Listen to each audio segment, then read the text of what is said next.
Assalamualaikum warahmatullahi wabarakatuh. Selamat siang teman-temanku semua. Eh, Sebelumnya izinkan saya untuk memperkenalkan diri. Nama saya Muhammad Fikri Tranusa dari FG6 dari kelas MK2B. Nah, pada kali ini saya akan memaparkan materi yaitu Pancasila sebagai pandangan hidup bangsa. Dasar negara merupakan landasan dan fondasi negara. Artinya penyelenggaraan pemerintah negara berpedoman pada Pancasila. Dengan kata lain, Pancasila juga disebut dengan ideologi negara. Ideologi adalah ide, konsep, gagasan, dan cita-cita. Dalam pengertian yang lebih luas, ideologi juga merupakan pedoman dan pandangan hidup bagi bangsa. Lalu, apa sih yang dimaksud dengan pandangan hidup tersebut? Nah, yang pertama, Pancasila sebagai pandangan hidup tersebut yaitu sebagai pedoman sikap dari masyarakat. Pancasila sebagai pandangan hidup bangsa digunakan untuk pedoman dari masyarakat Indonesia. Artinya masyarakat Indonesia harus selalu menjiwai nilai-nilai luhur Pancasila. Nilai-nilai tersebut sesuai dengan kelima bunyi Pancasila. Dan yang kedua yaitu menjaga kelangsungan dan kelestarian bangsa. Maksud dari kalimat tersebut adalah Pancasila diambil dari ciri khas dan kepribadian bangsa Indonesia, sehingga Pancasila digunakan untuk mencapai tujuan negara sebagai mana tercantum pada pembukaan UUD Negara Republik Indonesia tahun 1945. Yang ketiga yaitu mewujudkan nilai-nilai dari Pancasila. Sila dari Pancasila merupakan suatu kesatuan yang mengandung nilai-nilai luhur bagi bangsa Indonesia. Semua sila tidak bisa dilaksanakan secara terpisah, artinya setiap sila itu saling berkaitan. Kita sebagai warga negara harus menunjukkan sikap menghargai nilai-nilai dari Pancasila tersebut dalam berbagai aspek kehidupan. Nilai-nilai Pancasila yang dilaksanakan ini dapat berdampak positif untuk kehidupan dan hubungan sosial antara warga yang satu dengan yang lainnya. Nah, itulah makna Pancasila sebagai pandangan hidup bangsa Indonesia. Saya Sabrina Faiza Jasmine. Di sini saya akan menjelaskan makna tentang Pancasila dan penerapannya dalam kehidupan sehari-hari. Sila pertama berbunyi ketuhanan yang Maha Esa. Nilai ketuhanan di sini mengandung makna dua nilai, yaitu kepercayaan dan ketakwaan. Nilai kepercayaan diwujudkan dalam bentuk keyakinan dan pengakuan terhadap adanya Tuhan yang Maha Esa.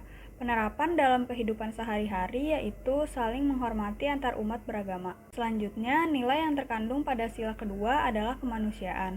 Kemanusiaan haruslah diutamakan dalam aktivitas keseharian masyarakat Indonesia.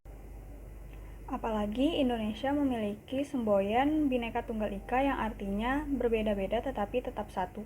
Penerapan sila kedua pada kehidupan sehari-hari yaitu menghormati tetangga tanpa membedakan suku, agama, ras, dan golongan tertentu. Sila ketiga Pancasila mengandung nilai persatuan. Maknanya adalah seluruh rakyat Indonesia harus bersatu tanpa memandang perbedaan suku, ras, agama, dan perbedaan budaya lainnya. Penerapan makna sila ketiga pada kehidupan sehari-hari yaitu memakai bahasa Indonesia saat berada di lingkungan yang heterogen atau majemuk sebagai bahasa persatuan Indonesia. Selanjutnya, nilai kerakyatan terkandung pada sila keempat Pancasila. Nilai tersebut bermakna kekuasaan tertinggi ada pada tangan rakyat. Penerapan makna sila keempat pada kehidupan sehari-hari yaitu mengutamakan musyawarah dalam mengambil keputusan untuk kepentingan bersama. Nilai keadilan tercermin dalam sila kelima Pancasila. Makna nilai tersebut adalah setiap masyarakat Indonesia memiliki hak yang sama untuk mendapatkan kesejahteraan. Penerapan nilai sila kelima dalam kehidupan sehari-hari adalah melaksanakan kewajiban dan mendapatkan hak sebagai warga negara Indonesia. Saya Yohana Girama Trifosa akan memaparkan materi selanjutnya mengenai tes wawasan kebangsaan bagi aparatur sipil negara. Nah, tes wawasan kebangsaan atau yang biasa disebut dengan TWK menjadi tolak ukur seorang pegawai yang ingin menjadi aparatur sipil negara atau ASN. TWK itu merujuk pada materi seputar pengetahuan kebangsaan. Nah, materinya itu ada apa saja? Materi dalam TWK meliputi pengetahuan wawasan Pancasila, Undang-Undang Dasar 1945, Bhinneka Tunggal Ika, NKRI, nasionalisme, bahasa Indonesia, dan juga terdapat wawasan pilar negara.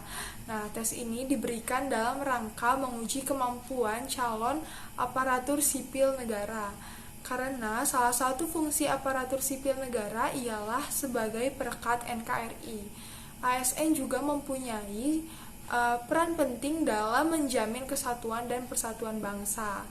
Menanggapi video yang telah kami tonton sebelumnya, terdapat lemahnya penerapan jiwa nasionalisme terhadap ASN yang menunjukkan bahwa tes wawasan kebangsaan itu sudah seharusnya ditingkatkan lebih lagi.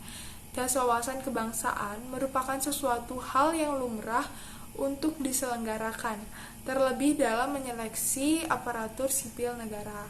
Mengapa demikian? Dan mengapa tes wawasan kebangsaan itu sangat penting? Sebab apa jadinya apabila negara Indonesia bila mereka tidak menghayati wawasan kebangsaan? Demikian juga halnya terhadap masyarakat pada umumnya. Sudah selayaknya harus sebagai warga negara Indonesia memiliki wawasan kebangsaan yang mumpuni. Selanjutnya, saya Stefania Lorenza akan menjelaskan mengenai cara meningkatkan jiwa nasionalisme. Mengetahui dan menerapkan nilai Pancasila termasuk ke dalam semangat nasionalisme.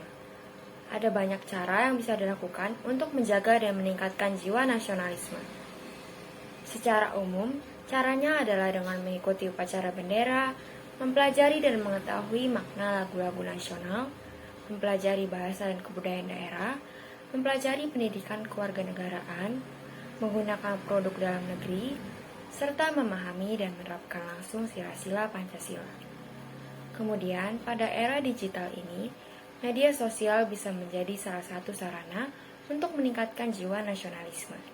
Caranya dengan memberikan literasi digital kepada masyarakat mengenai nilai nasionalisme, wawasan kebangsaan, nilai Pancasila, dan Bhinneka Tunggal Ika.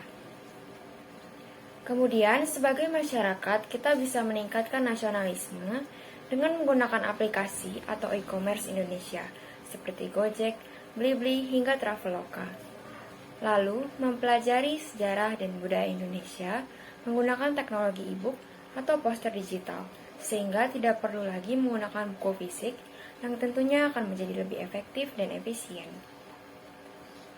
Rasa nasionalisme itu haruslah tertanam dalam diri setiap warga negara, agar kita bisa semakin mencintai dan meningkatkan kontribusi kita bagi bangsa Indonesia.